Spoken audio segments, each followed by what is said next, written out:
Well, gang, I think it started recording. It's come down to this. I have now been homeless.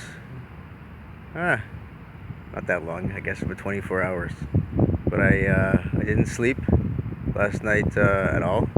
I sat in a coffee shop between about 12 and 6 in the morning. It wasn't bad actually. To tell you the truth, the worst part of being homeless is the daytime because you don't have a desk, you don't have a computer.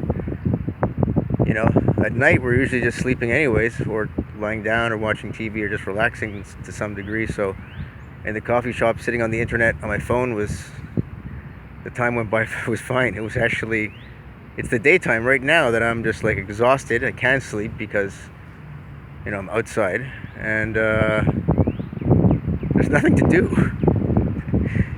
That's really the, I'll show you where I am so you can see where I live. Check this place out. It's only a block from my house. There's ducks, there's bike paths, and as you can see, in my city, there's not a lot of people. It's Montreal. It's called La Fontaine Park, and it's great. I love it here. So I'm gonna try to catch some Z's, although I don't know if I'll be able to.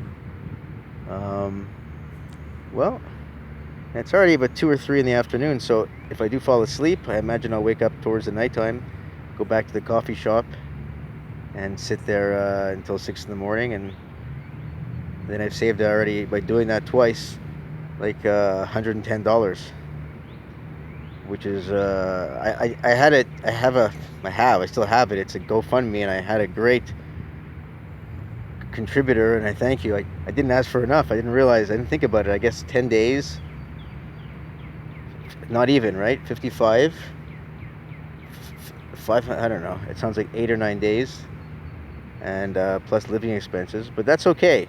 I wanted this experience because my ex-girlfriend, she was diagnosed antisocial personality disorder, and she confessed to me she's a psychopath. She has no emotions, and she saw me crying many times, people hurt, and she doesn't react to anything. So I think she really is. I met her father. He's also there's no emotion unless he gets rageful. I get rageful, but I've always have a lot of emotion.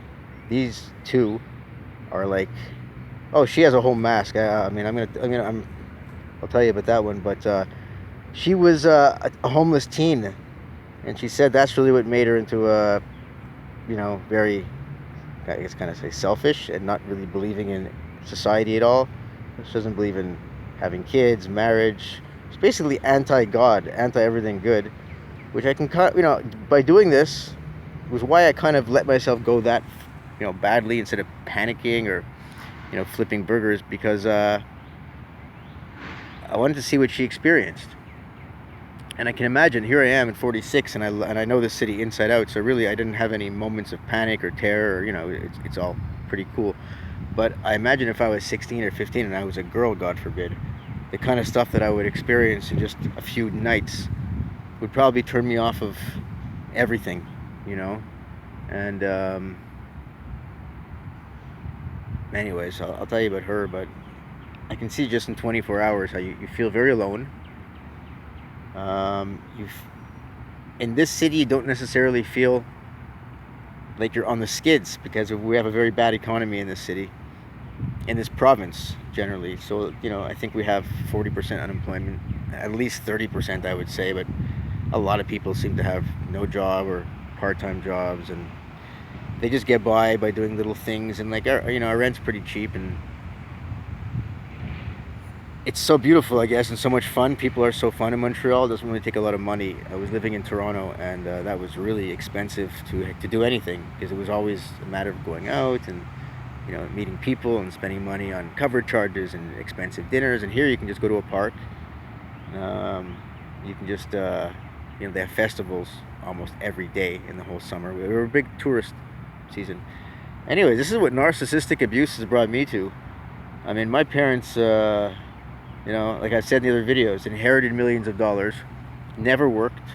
I've been killing myself for, since I'm 18 years old, maybe 17. I was working at a yogurt store, and I was also trying to sell guitar tablature cheat sheets I made some money, but was always so discouraged by everyone in my house that nothing ever really got past that until I was in my 20s, and I had a lot of internet success at the beginning of the internet for about 8 years straight. But ever since then, my parents have just been pushing me to go into seafood and actually sabotaging my chances. And even now, I found out they're trying to find out where I am.